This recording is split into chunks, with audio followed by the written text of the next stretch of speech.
വയസ്സിനിടയിലുള്ളവർക്ക് free ആയിട്ട് GP card കിട്ടും കേട്ടോ. അതായത് നമ്മൾ GPനെ കാണാൻ പോകുമ്പോൾ സ്വാഭാവികമായിട്ട് നമ്മൾ അല്ലെങ്കിൽ പൈസ കൊടുക്കണം. മിക്കവാറും ഇപ്പോൾ ഞങ്ങളുടെ GPക്ക് 60 euro ആട്ടോ ഒരു വിസിറ്റിന്.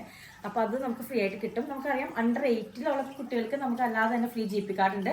നമ്മൾ വേറെ എന്താ പറയുക വേറൊരു അസസ്മെൻറ്റും ഇല്ലാതെ നമുക്ക് കിട്ടുന്നതാണ്. അതുപോലെ 69 വയസ്സിന് മുകളിലുള്ളവർക്കും ഫ്രീ ആയിട്ടുള്ള GP കാർഡ് ഉണ്ട്.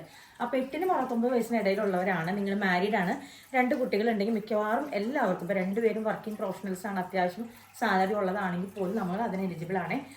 ഗൂഗിളിൽ കയറിയിട്ട് ഒന്ന് ഫ്രീ GP കാർഡ് എന്നും പറഞ്ഞുകൊണ്ട് സെർച്ച് ചെയ്ത് കഴിഞ്ഞാൽ നമ്മൾ HSCയുടെ സൈറ്റിലേക്കായിരിക്കും പോണേ.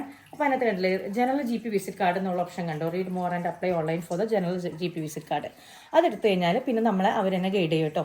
നമ്മുടെ PPS നമ്പറും ഡേറ്റ് ഓഫ് ബർത്തും പിന്നെ നമ്മുടെ ഇൻകത്തിൻ്റെ ഡീറ്റെയിൽസ് ആണ് അവർക്ക് മെയിനായിട്ട് വേണ്ടത്. അപ്പോൾ പേ സ്ലിപ്പ് 2 പേരുടെയും റെഡിയാക്കി വെച്ചിട്ട് അപ്ലൈ ചെയ്യുന്നതായിരിക്കും നല്ലത്. ഞാനൊരു ഡീറ്റെയിൽഡ് വീഡിയോ ഉടനെ തന്നെ നമ്മുടെ യൂട്യൂബിലും അല്ലെങ്കിൽ നമ്മുടെ ഫേസ്ബുക്കിലായിട്ട് ഇടാവേ. പക്ഷേ ജസ്റ്റ് ഒരു അപ്ഡേറ്റ് ഇപ്പോൾ പറയുന്നതാണ്. അപ്പോൾ മിക്കവാറും 2 കുട്ടികളുള്ളവരാണെങ്കിൽ 2 പേർക്കും അത്യാവശ്യം ശമ്പളം